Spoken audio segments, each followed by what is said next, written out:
What's going on, guys? RedWolfVion here with another Gundam Battle Bros. 2 video.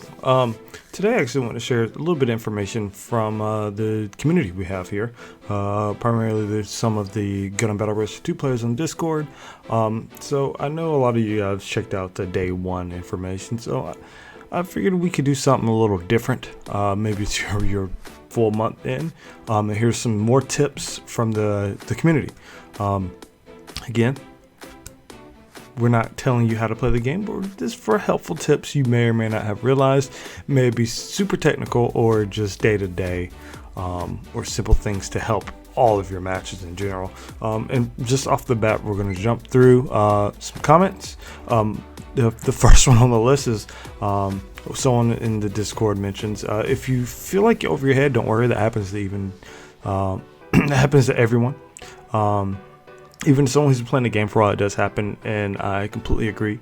In some cases, you may try to do a pool of enemies, or you might try to do that sneak ace maneuver. Doesn't work out, that happens, okay?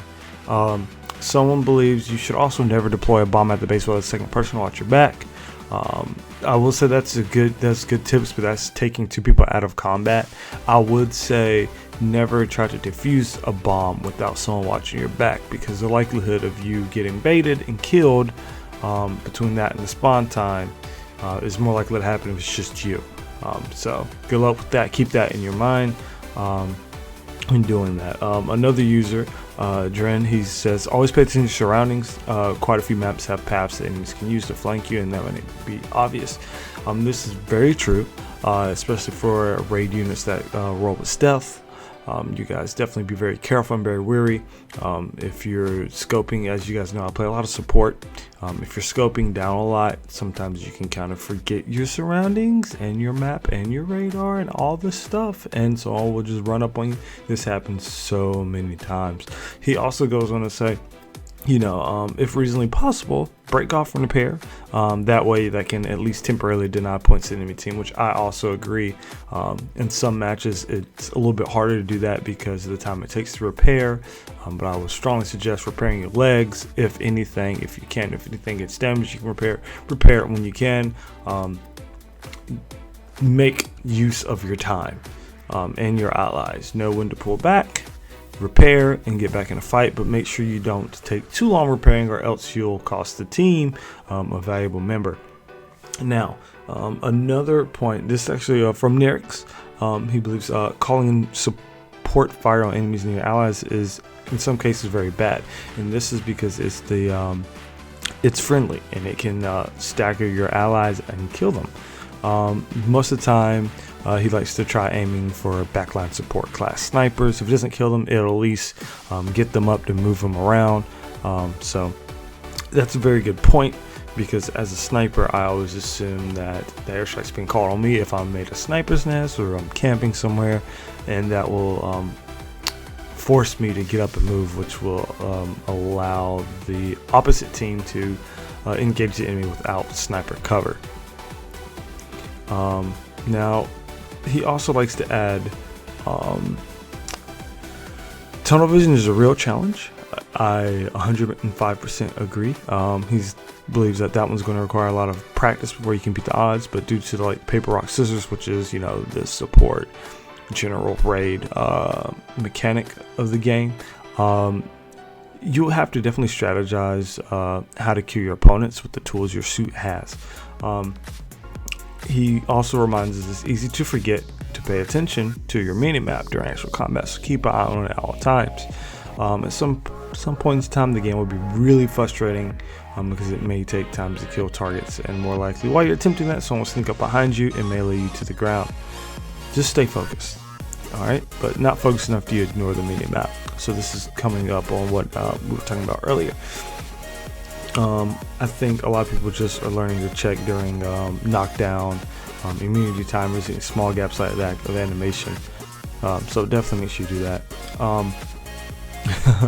He likes to add as a bonus, if you're in a 250 plus cost match and you completely get slaughtered by an enemy opponent before you realize what's even happening, that's probably a GM command or a dom. They'll shoot the bazooka, then 2 melee hit you to the ground before you can get up, and you'll likely be half dead by then, if not more. It will be first of many pride-breaking dubs you receive by them. Don't let it discourage you. It happens to all of us. If you can beat them, join them. It's foundation of the game's meta combat mechanics. That was beautifully said, Derek. Thank you for that. He also would like to remind you guys, when enemies' health bars turn white, keep in mind that means they're invulnerable. Save your attacks and try to get a feel for when they'll run out based on how they receive them. Now, this is important because suits that have to reload, you can end up wasting bullets and having to force yourself to reload while they're getting away. And same thing with even like beam weapons, even melee weapons or tackle. So be very wary of that. And it's a guessing game. After so long, you might pick up a way to kind of do like a self countdown. But I definitely agree with that.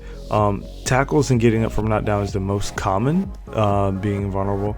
But also in reverse, when you're currently in an invulnerable state, you can actually confirm it by checking your own health bar in the bottom right, guys. Make sure you keep an eye on that. It'll also glow white as well. So it kind of helps a lot to know how much time you have to close the gap or find cover before it wears off. Very nice.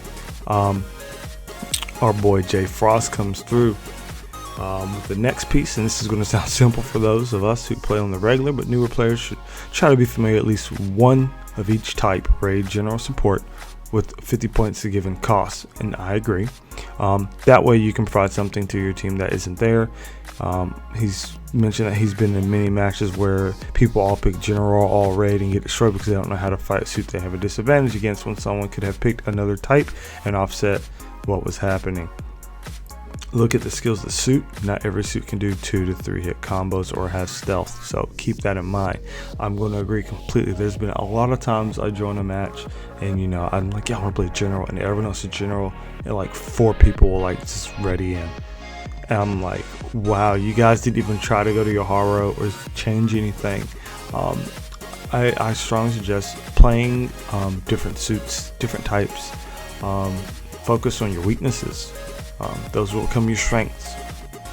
I would like to thank everyone in the Discord who gave some of these notes. Shout outs to Jay Frost, Nirik, Dren, Crystal. You guys are awesome. Please, if you guys haven't joined the Discord already, make sure you do that. The link should be in the description below. Again, shout outs to you guys. You're amazing. Thank you for your support, and I'll see you next time. Peace.